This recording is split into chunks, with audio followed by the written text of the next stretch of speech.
Life can be fun. Life can be unexpected. Life can be scary. No matter if you are young or old, everyone has experienced a lot of emotions and things in their life. When things are going really good, we might not think that God is with us. In the same way, we might when things are really bad. If we stop and think about it, we realize that God is with us in all things. Psalm 23 is a scripture that many of us are familiar with, and yet it is a scripture that is easily overlooked. Some pastors use Psalm 23 in so many funerals that it is avoided for a Sunday service. This is a scripture for all because it reminds us that God is with us when things are going well and when things seem dark. Before David was a king, he was a shepherd. He knew how to be gentle with his sheep, yet he was also strong and brave. When David wrote, "The Lord is my shepherd," he was writing about a strong, brave, and gentle shepherd.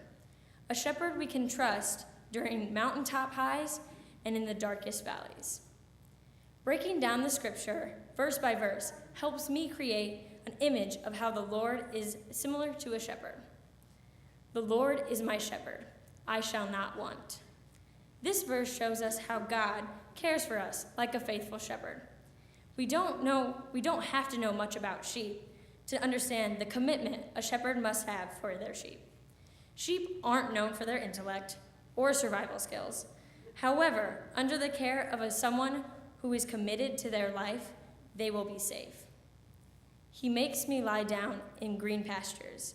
He leads me beside still waters. He restores my soul. He leads me in the right paths for his name's sake. Green pastures for sheep is a buffet for the taking. It's not a dirty, dusty lot or an overgrazed pasture. It's heaven, at least for sheep. There's not only plenty to eat, but also a safe place to drink refreshing water. It's not too fast where predators can sneak up on them, and it won't sweep them away. This is the calm water where we can become satisfied. In these two verses, we read about what the shepherd is doing for us. The shepherd leads, he restores, and he once again leads. While the shepherds may lead, pasture, and guide, only God can restore vigor and life of those who are in his flock. Even though I walk through the darkest valley, I fear no evil, for you are with me. Your rod and your staff, they comfort me. No one wants to be alone when they are frightened. Whether you are an adult or a child, we all feel alone at one point, but we never are. God is with us.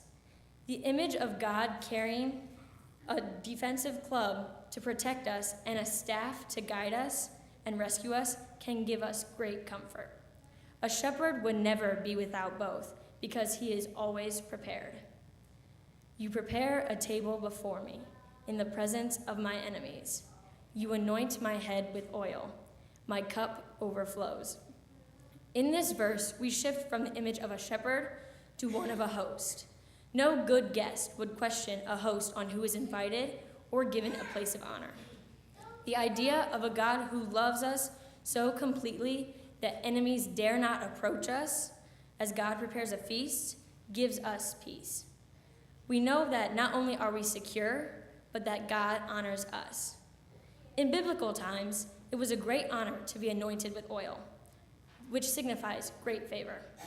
However, it gets even better. When a host didn't want a guest to leave their presence, they would keep the cup overflowing with drink. This shows us that God desires us to stay in his presence. Surely goodness and mercy shall follow me all the days of my life, and I shall dwell in the house of the Lord my whole life long. Through mountains or valleys, we remain in the presence of God. Goodness and mercy all the time, all while in the presence of a Lord who cares, protects, and comforts us. There are many different adaptations of Psalm 23. However, I feel that Psalm now is one of my favorites. This version creates imagery that I have never thought of, and I can relate to these words slightly more than the original text. The Lord is my constant companion. There is no need that he cannot fulfill.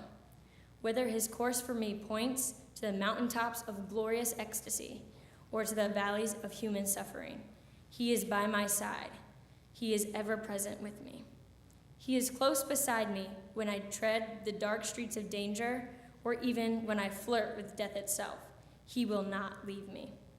When the pain is severe, he is near to comfort. When the burden is heavy, he is there to lean upon. When depression darkens my soul, he touches me with eternal joy. When I feel empty and alone, he fills the aching vacuum with his power. My security is in his promise to be near to me always, and in the knowledge that he will never let me go. No matter what version you or the person next to you prefers, there is the same underlying message.